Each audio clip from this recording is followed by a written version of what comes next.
Olá, estudantes. Professor César Mangolin, disciplina de Filosofia Política. Quem faz essa disciplina, no geral, já está no final do curso, né? Tem o pessoal da segunda licenciatura, né, que faz isso ali no prazo de um ano e meio. Mas quem faz o curso regular já está no finalzinho, né? O, é uma disciplina até recente aí do curso, né? Bom, enfim, vocês estão alguns recados, né? Vocês estão aí no cronograma na TD3, né? Então, aquela terceira atividade avaliativa que consiste na resposta a umas questões objetivas, né? Você vai escolher ali a alternativa, tal, e o sistema já corrige imediatamente, né? Fica sabendo a nota ali rapidamente. Fora isso, as outras duas, né? A ATD1, lá o fórum, eu participei ali do fórum, né? Quem entrou ali respondeu algo, então nós conversamos rapidamente. Já está feita a avaliação e a ATD2 que está em processo de correção, né? Nós temos um prazo ainda aí, mas até o meio da semana que vem a gente resolve isso. Eu estou dizendo isso tudo porque, né, a TD3 ainda vai até o dia 5 de março, se não me falha a memória. Vejam lá na agenda pedagógica. Ela é já a matéria da disciplina inteira, né? Então, as 16 aulas ali do material didático, mais as 8 aulas de vídeo, não é isso? E no fim da TD3, entre a TD3 e a avaliação presencial, nós temos uma semana ali em que as atividades serão reabertas, né? Então, quem não conseguiu participar aí de alguma dessas atividades avaliativas, não perca essa oportunidade, né? Porque isso pode fazer uma boa diferença ali nesse processo final do primeiro bloco. Tá bem? Na filosofia política, né? A essa altura, imagino que vocês já tenham avançado na leitura do nosso material didático, né? Enfim, já caminhando para o final, né? Daqui amanhã já é março, em 15 dias a gente já começa a avaliação presencial, né? Então já deve estar no final aí, enfim. Mas eu tentei tanto no fórum, né? Quanto na TD2 a gente fazer uma reflexão sobre fundamentos ali da política, né? Sempre bom insistir em coisas muito básicas, né?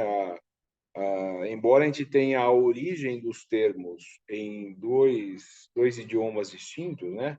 O grego e o latim, a ideia da política e da cidadania é idêntica, né? A ideia da polis, né, e da cidade, a origem da palavra cidade, né, tanto na polis grega quanto a que dá raiz, né, para a nossa palavra aqui em português, que é de origem latina, se referem à mesma coisa, né? Quer dizer, a ideia da vida coletiva, né? Então não é a cidade como a gente divide aqui, né? A cidade, estado, país, né? Mas a cidade como a ideia da vida coletiva, né? Da vida organizada coletivamente, com regras estabelecidas, né? Enfim, né? Com valores, com costumes, etc. E tal. E a política, assim como a cidadania, o político, assim como o cidadão, ele é o agente da vida política, né, da vida na cidade. A prática da política ou a prática da cidadania significa, portanto, participar, né, das discussões, dos movimentos ali, enfim, que tenham a ver com o interesse da cidade. Dessa maneira, o Aristóteles ele faz isso de alguma maneira, depois, né, deixando de fora os que eram escravizados, os estrangeiros, as mulheres, as crianças, enfim, como eles faziam ali no tempo deles, né? Então virava uma atividade de quem era do sexo masculino, cidadão local e adulto, né? E livre. O nascido, né, localmente livre, né? Não podia ser estrangeiro nem escravizado. Mas tirando, né, esses elementos, a vida em sociedade nos exige uma prática política. Não é que ela exige porque nós podemos fazer isso ou não. Nós fazemos, né? Então, quer dizer, nós somos todos cidadãos ou cidadãs, políticos e políticas. Se o nosso comportamento político ou cidadão é o da passividade ou da atividade em algum sentido, né, aí é outra coisa, né? Assim, nesse caso, né, a ideia de neutralidade não pode existir, né? Não existe neutralidade em política. Ao se calar ou ao aceitar alguma coisa sem nenhum tipo de reação, nesse caso, é um consentimento. Portanto, todos nós temos, querendo ou não, né, como seres gregários, né, nós temos posições políticas ou cidadãs o tempo todo. Então, como Aristóteles tratava isso, né, falando apenas ali dos que podiam participar disso diretamente, nós imaginamos que os interesses envolvidos ali entre esses que podiam participar diretamente eram muito próximos, né? Quando existe a condição de vida ali muito próxima, eu falo mesmo em nível econômico, né, e em termos de atividade também, enfim, quando não existem, vamos fazer de outro jeito, quando não existem grandes desigualdades entre os grupos humanos, a tendência é que as necessidades, os desejos, enfim, né, a perspectiva de mundo e de organização da vida social seja muito parecida, né? Então, é um campo em que os conflitos tendem a se reduzir. Quando que isso deixa de ser bonitinho do jeito que o Aristóteles falava? É claro que nem a sociedade grega não era assim, a Atenas, principalmente, não era assim mesmo. Você tinha ali grandes desigualdades, lembremos que era uma sociedade escravista, né? Enfim, e grandes problemas e conflitos internos. Então, isso não é bonitinho assim de maneira alguma, né? Ser cidadão não é assim, olha, eu sou um indivíduo e eu estou aqui, eu indivíduo, e a sociedade está lá, que é desse jeito que acabam tentando nos fazer crer nas propagandas aí, né?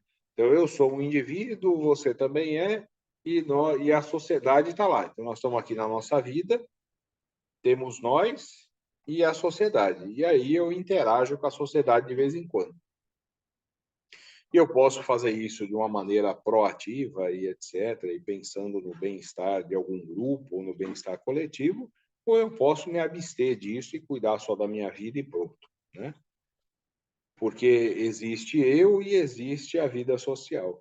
Mas essa é uma criação, essa é a ideia, né, de existir alguém separado da vida social, que vem junto com o conceito de indivíduo, né, da maneira como o pensamento moderno, o pensamento liberal, particularmente, né, vai definir.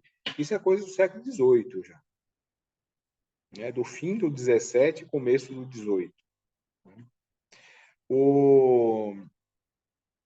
A maneira como ele é sistematizado, né? E isso começa a aparecer, né, como uma representação bastante comum, e no nosso tempo ainda é bastante comum, desse tempo para cá.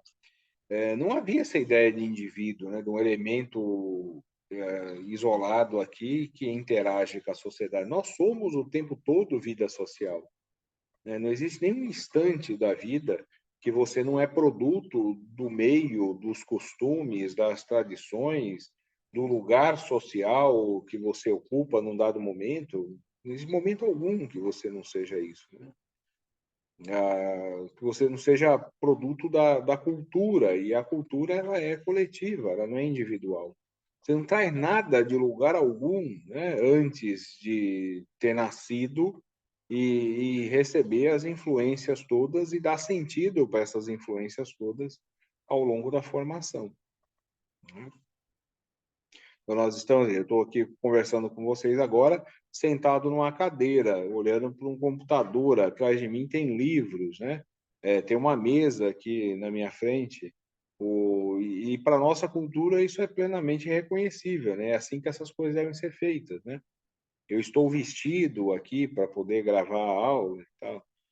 Em outra cultura, esse tipo de conversa, né, em torno do conhecimento, você podia ter as pessoas, sei lá, sem usar roupa ou com outro tipo de roupa, sentadas num terreiro, né, e conversando em volta de uma fogueira ou num espaço todo, enfim, adornado de mármore e ouro e etc., porque o conhecimento é tido como algo sagrado e assim, enfim.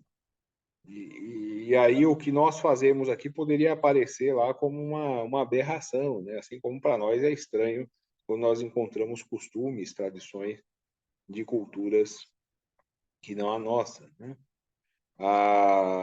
E tem aqueles mais cabeçudos que vão tentar dizer, olha, tá errado, né? Porque o certo é fazer assim, tá? Vai confundir, né, a nossa cultura e os nossos costumes com o que é certo, o que é errado, com o que é verdade e o que não é. E assim vai. Aí estudar um tanto de antropologia ajuda a gente a escapar dessas armadilhas, né? Mas o fato concreto é que, em sociedades, mesmo a ateniense era assim, então nem para Aristóteles isso funcionava dessa maneira. Em sociedades com desigualdades sociais, e quanto mais acentuadas são essas desigualdades sociais, mais nós vamos ter disposições políticas muito diferentes. Porque nós temos necessidades diferentes, nós temos projetos de poder diferentes. Projeto de poder naquele sentido que a gente já discutiu nas videoaulas, né? Isso não é nem bom e nem ruim necessariamente. O projeto de poder é a ideia é um projeto de sociedade, né? É um projeto de construção de relações sociais que pareça mais razoável para um determinado grupo. Esse grupo age politicamente no sentido de implementar, né, esse projeto que ele possui. É essa a ideia fundamental dos partidos políticos, né? Ainda que a gente perceba, né, que os partidos agem também e se formam a partir de outras razões e demandas lá não muito nobres, né? Mas a ideia fundamental dos partidos é essa, né? Você tem o partido é o quê? Quer dizer, é um movimento que parte de uma dada concepção de mundo, né, e de um dado projeto de poder a ser implementado. Nós todos participamos disso. E é lógico que essa ideia da cidadania, né, ou da vida política, e essa, vejam que armadilha que prepararam, né? No geral, a gente enxerga o cidadão, ou essa ideia de cidadania, como os poucos atos, né? Ainda que grandiosos de alguma maneira, mas os poucos atos que indivíduos podem fazer ali, enfim, né? De participar de alguma rede de solidariedade, de proteger dentro dos seus limites estreitos o meio de alguma maneira e tal, mas eles vão participar das eleições, enfim, dessas coisas que envolvem as instituições, ah, vão tentar significar, né, como cidadania essa coisa individual, e a política vai aparecer como algo mais distante, né, do conjunto da população no modo geral. A política vai aparecer como somente a política partidária, né, que gira em torno das instituições, como uma maneira também, claro, de inibir, né, a participação e a compreensão dessas relações pelo conjunto da população. O... Mas, enfim, se nós abandonamos, né, essa construção em torno do termo cidadania e reunimos de novo, né, cidadania como sinônimo de política, nós nos entendemos todos como políticos e todos, então, participantes, né, das lutas, dos debates, das preocupações, né, que envolvem a vida coletiva. E aí, de novo, havendo desigualdades sociais muito profundas, nós teremos grupos que se beneficiam, né, de alguma maneira, das relações sociais que provocam essas desigualdades e grupos que são alijados, né, de condições, às vezes, mínimas de dignidade para a vida humana, por conta também, né, como resultado dessas relações. Isso significa, evidentemente, que nós vamos ter projetos de poder muito distintos também nesse caso. É razoável pensar que o projeto de poder de quem... vamos pensar lá no Aristóteles de novo. O projeto de poder de quem vive numa sociedade escravista como dono de escravo é perpetuar aquele tipo de organização da vida social, dado que, né, é daquela maneira que aquele sujeito atinge um determinado nível de vida, de status, etc. E é bastante razoável também imaginar que a pretensão fundamental de quem está escravizado é deixar de ser escravizado. Então, nós temos aí um impasse estrutural e fundamental, né? Se a sociedade é escravista e o escravo quer deixar de ser escravo, não significa só que os escravos deixarão de ser escravos, significa que a sociedade não será mais escravista. Então, nós temos aberto aí um processo revolucionário, né, de transformação estrutural.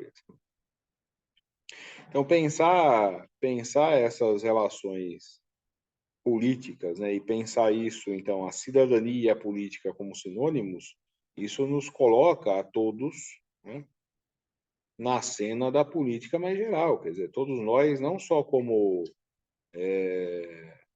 participantes disso, né, mas todos nós como protagonistas do tipo de país, de cidade, de estado, de mundo que nós queremos viver. De novo, né? A neutralidade, nesse caso, não existe. E vê, eu não estou dizendo aqui que tem que ser de direita, de esquerda, de não sei o que, tá, né? Não reduzam o que eu estou dizendo a a maneira como algumas pessoas tendem a discutir isso aí, né? Como se fosse torcida de futebol, né? No geral, quem leva isso imediatamente para esse nível não sabe nem exatamente o que está dizendo, né? Ou faz nem ideia do que quer dizer uma coisa e outra, né? Embora acredite que saiba muito bem, mas no geral não sabe. Ah, eu não estou dizendo aqui quais são as posições políticas que nós devemos assumir, porque isso não é tarefa de professor aqui, não é isso? O que eu estou dizendo é que todos nós participamos. É bastante mais razoável, então, que a gente compreenda essa nossa dimensão cidadã, essa nossa dimensão política, e que a gente participe com a maior clareza e consciência possível disso, tomando de fato, né, posições diante dessas possibilidades, né, de organização da vida social, tomando essas posições conscientemente, né, para não sermos levados a posições que nós nem imaginamos por conta da passividade, que é também uma posição política, como nós já dissemos. Que isso tem a ver com filosofia política? É o centro, né, a nervura da filosofia política passa exatamente por aí. Todas as formulações da filosofia política, todas as formulações da filosofia política são formulações de tomadas de posição diante da realidade objetiva. Pensar filosoficamente, então, a política significa pensar a realidade objetiva da maneira mais próxima possível, né, da própria realidade, com a maior clareza possível, né, dessas relações que nós vivemos, são complexas, né? Isso demanda atenção, demanda estudo, enfim. mas também com a disposição e com valores éticos suficientes, né, para que a gente possa pensar em boas saídas para a nossa espécie e para o nosso planeta. Isso é tarefa da filosofia política. Tá bem? Meu abraço para vocês e até a próxima.